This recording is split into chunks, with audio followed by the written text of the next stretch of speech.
wasallam wa syarrul umuri muhdatsatuha fa inna kulla muhdatsatin bid'ah wa kulla bid'atin dhalalah wa kulla dhalalatin finnar. CKS TV dan Haku TV yang dirahmati Allah Subhanahu wa taala, alhamdulillah di kesempatan siang ini kembali kita melanjutkan kajian live streaming dari Kota Santri dan Haku Cipanas. Mudah-mudahan Allah Subhanahu wa taala senantiasa melindungi kita dari beragam wabah, bala dan ujian, serta kita memohon perlindungan kepadanya. Semoga Allah Subhanahu wa taala membersihkan bumi ini dari bala dan maksiat, serta dijadikan kita menjadi orang-orang yang kembali kepadanya.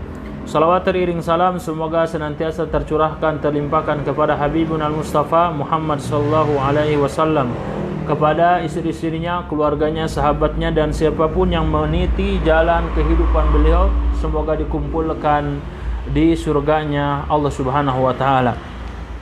Di pembahasan pertama di dalam zikir penolak bala ini, insyaallah kita akan membahas satu zikir dan doa pertama yang disebut dengan da'watu Dhannun. Itu doanya Dhannun, Nabi Yunus alaihissalam. Jamaah yang rahmati Allah, mana kita ketahui di dalam Al-Quran, dalam surat Al-Anbiya di ayat yang ke-87, 88, Allah Subhanahu wa taala mengisahkan tentang terjadinya doa ini.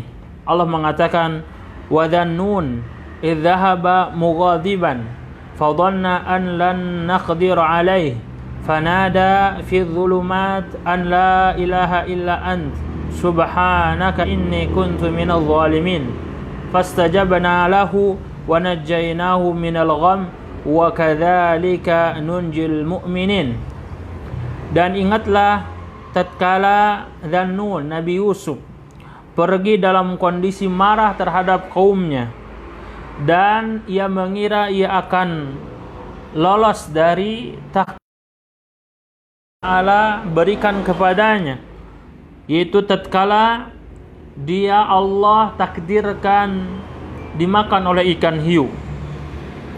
Fi dhulumat, dalam kegelapan. Di sini jamak dhulumat dari kata zulmah. Dhulumat itu gelapnya ikan paus, ya, gelapnya laut, gelapnya di tengah malam. Lalu dia berdoa kepada Allah Subhanahu wa taala dengan doa la ilaha illa anta subhanaka inni kuntu minadh dhalimin. Tidak ada sesembahan yang berhak diibadahi dengan benar kecuali Engkau. Maha suci Engkau, sesungguhnya aku termasuk orang-orang yang melakukan kezaliman. Maka Allah mengatakan fastajabna lahu.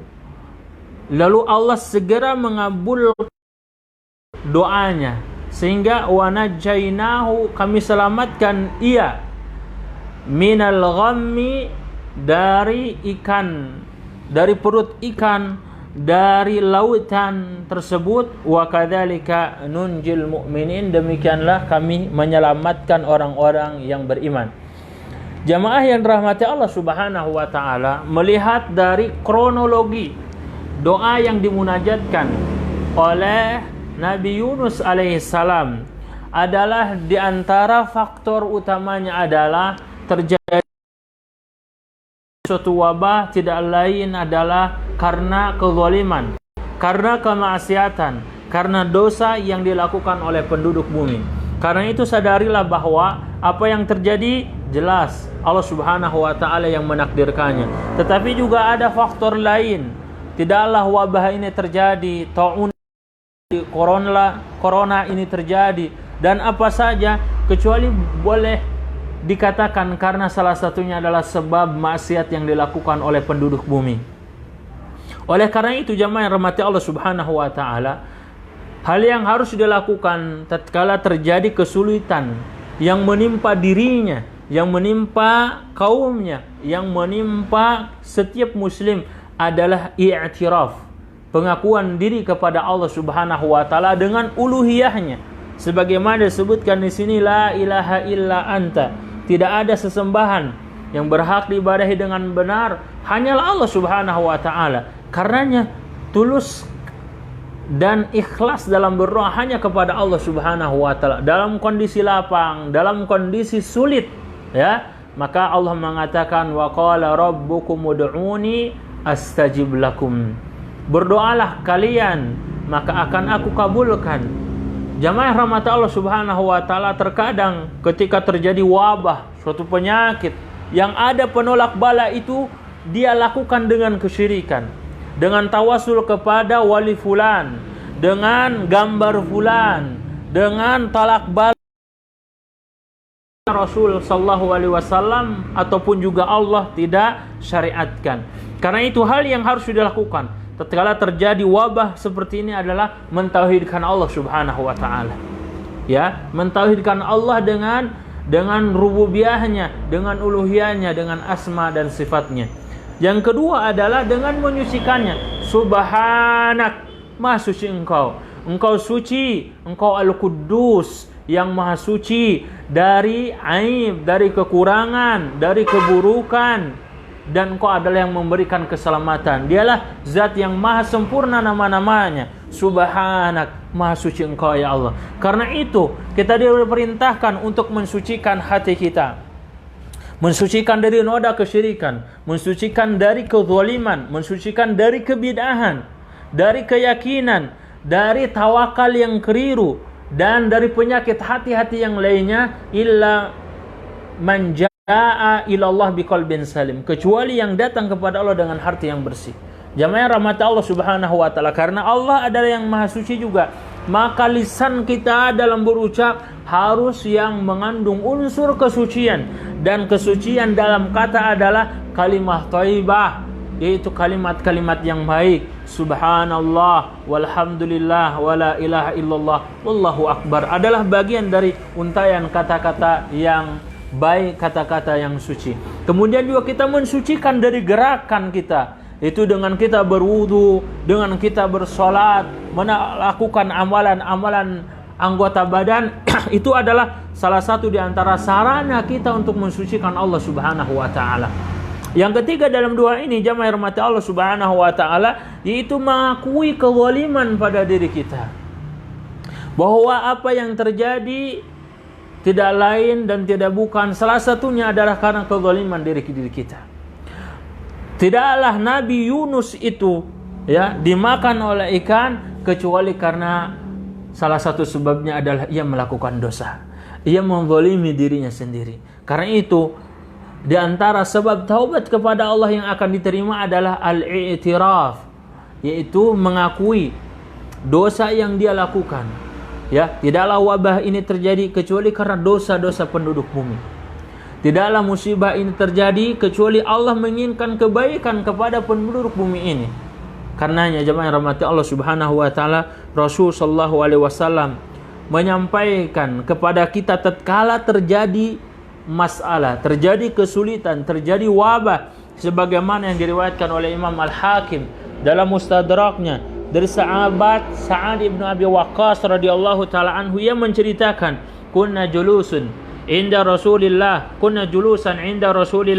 sallallahu alaihi wasallam faqala, tatkala kami duduk-duduk di sekitar Rasulullah sallallahu alaihi wasallam, maka Rasul sallallahu alaihi wasallam menyampaikan salah satu sabdanya, ala ukhbirukum bi syai'in idza nazala bi rajulin minkum karibun, maukah aku kabarkan kepada kalian sesuatu yang jika turun menghinggapi pada diri seseorang kesulitan, ya, au bala'un min balaya dunya, atau bala, ujian-ujian dunia, da'a bihi yufarraju anhu, dengan berdoa, dengan doa ini maka Allah akan berikan solusi, Allah akan kabulkan segala kebutuhannya, segala yang dia inginkan. Faqila lahu bala, maka Sa'ad bin Abi Waqqas mengatakan, benar ya Rasulullah, kami menginginkannya. Maka Rasul mengatakan, du'a'u dhinnun, itu doanya Nabi Yunus, la ilaha illa anta subhanaka inni kuntu minaz zalimin. Doa ini jamaah rahmati Allah Subhanahu wa taala adalah di antara doa dan zikir yang harus kita baca secara mutlak. dizikirkan, didawamkan secara mutlak, artinya kapan saja, di mana saja, dalam kondisi apa saja, maka ini boleh untuk kita baca, untuk kita dawamkan. Ketika kita di jalan, ketika kita sedang duduk, ketika kita sedang berbaring, ya, tatkala kita di waktu pagi, di waktu siang, di waktu petang, boleh membaca doa ini secara umum, secara mutlak. Tidak dibatasi waktu dan tempat dan bilangan. Kita memuji Allah Subhanahu wa taala dengan doa la ilaha illa anta subhanaka inni kuntu minaz zalimin. Jamaah yang rahmati Allah Subhanahu wa taala, lalu timbul pertanyaan, mana yang lebih afdal antara doa Nabi Yunus dengan Sayyidul Istighfar? Karena kita ketahui bahwa Sayyidul Istighfar sebagaimana hadis yang disampaikan oleh Al-Imam Al-Bukhari dalam sahihnya dari sahabat Shaddad bin Aus radhiyallahu taala anhu, Rasulullah sallallahu alaihi wasallam pernah menyampaikan Sayyidul Istighfari an taqul Allahumma anta rabbi la ilaha illa anta khalaqtani wa ana 'abduk wa ana 'ala ahdika wa wa'dika mastata'tu abu'u laka bi ni'matika alayya wa abu'u bi dhanbi faghfirli fa innahu la yaghfiru dhunuba illa anta. Wa qala wa man qalaha minan nahari mawqinan biha mata min yawmihi qabla an yumsiya fa huwa min ahli al-jannah aw 'ala al-aqs. Siapa yang membaca sebelum waktu siang dan dia yakin atas apa yang terkandung di dalamnya, lalu dia meninggal ya sebelum waktu sore, maka dia termasuk di antara penghuni surga. Pertanyaan lalu, mana yang lebih afdal antara Sayyidul Istighfar atau doanya Dhannun? Dalam masalah ini para ulama mengatakan kalau dalam kondisi kesulitan, terjadi wabah, terjadi musibah, maka doanya Dhannun adalah doa yang lebih afdal untuk dibacakan. Adapun Sayyidul Istighfar lebih utamanya adalah tatkala kita mengakui dosa-dosa yang kita lakukan, sehingga doa Sayyidul Istighfar lebih afdal dibaca di waktu pagi dan di waktu petang, dan ini termasuk al-adhkar al-muqayyadah, itu zikir-zikir yang terikat. Jamaah rahmat Allah Subhanahu wa taala, karena itu dengan zikir yang mutlak ini tatkala terjadi wabah, kita sudah tahu di antara doanya, sehingga kita tidak perlu kemudian mengambil foto wali fulan, wali alan, ataupun juga adanya makanan, adanya minuman, batok kelapa dikumpulkan untuk penolak bala. Bukan seperti itu jamaah. Ya, tapi kita harus sesuai dengan tuntunan Rasulullah sallallahu alaihi wasallam, sehingga kita tidak terjatuh kepada bala yang lebih besar, yaitu kesyirikan. Ya, ujian yang paling besar adalah kesyirikan. Kita sedang diuji dengan corona, dengan wabah yang menjalar di mana-mana, tetapi jangan sampai berdampak kepada keimanan kita. Demikian, mudah-mudahan bermanfaat. Wassallallahu ala Muhammadin wa ala alihi wasallam. Subhanakallahumma wa bihamdik, asyhadu an la ilaha illa anta astaghfiruka wa atubu ilaik. Wassalamualaikum warahmatullahi wabarakatuh.